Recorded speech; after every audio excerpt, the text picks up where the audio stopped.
దేవుని నిబంధన ఆయనతో ఉంది. యుద్ధము దేవుడు జరిగించబోతున్నాడు. నీ చేతిలో ఏమున్నది అన్నది ప్రాముఖ్యం కాదు, కానీ దేవుని చేతిలో నువ్వు ఉన్నది అన్నది ప్రాముఖ్యం. నీ చేతిలో ఏ ఆయుధం ఉన్నదని నువ్వు ఆలోచిస్తుండొచ్చు, కానీ దేవుడు ఏం చేస్తున్నాడంటే ఈ టైం పీరియడ్ లో నిన్నే దేవుడు ఒక ఆయుధంగా మార్చాడు. You are the weapon in the hands of God. నీ ద్వారా శత్రువుని పడగొడుతున్నాడు. నువ్వు లోయలోకి పోవటం లేదు, నువ్వు దెబ్బ తినడానికి పోవటం లేదు, దెబ్బ కొట్టడానికి పోతున్నావు. హల్లెలూయా. నువ్వు దెబ్బలు తిని అక్కడ పడిపోవడానికి పోవటం లేదు, నువ్వు దెబ్బ కొట్టి శత్రువుని కూల్చడానికి వెళ్తున్నావు. హల్లెలూయా. అందుకని దేవుని స్ట్రాటజీస్ కొన్నిసార్లు డిఫరెంట్ గా ఉంటాయి. ప్రార్థన చేస్తున్నాం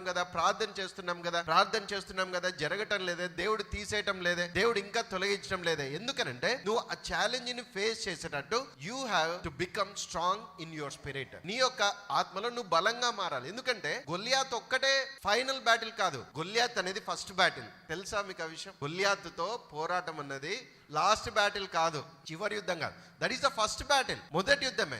దాని తర్వాత 66 యుద్ధాలు చేశాడు, దాంతో కలిపి 66, 66 బ్యాటిల్స్ డేవిడ్ చేసేది. ఒక్క బ్యాటిల్లో కూడా ఆయన ఓడిపోలేదు. హల్లెలూయా. ఒక్క బ్యాటిల్లో కూడా ఓడిపోలేదు. వాగ్దాన దేశంలో ప్రవేశించిన సమయంలో అక్కడ అడ్డుగా ఉన్నటువంటి యెరికో గోడను కూల్చి వాళ్ళు యెరికోను ఆక్రమించుకోవడం ఫైనల్ బ్యాటిల్ కాదు, అది వాగ్దాన దేశంలో ఎంటర్ అయిన తర్వాత ఫస్ట్ బ్యాటిల్. హల్లెలూయా. దాని తర్వాత ఇంకా చాలా యుద్ధాలు చేశాడు యెహోషువ, ఇంకా చాలా యుద్ధాలు చేసి చివరిగా దేవుడు చెప్పింది ఏమంటే, ఇంకా నీవు స్వాధీనపరచుకోకుండా మిగిలిపోయినటువంటి స్వాస్థ్యము ఇంకా విస్తారంగా మిగిలే ఉన్నది. ఆమేన్.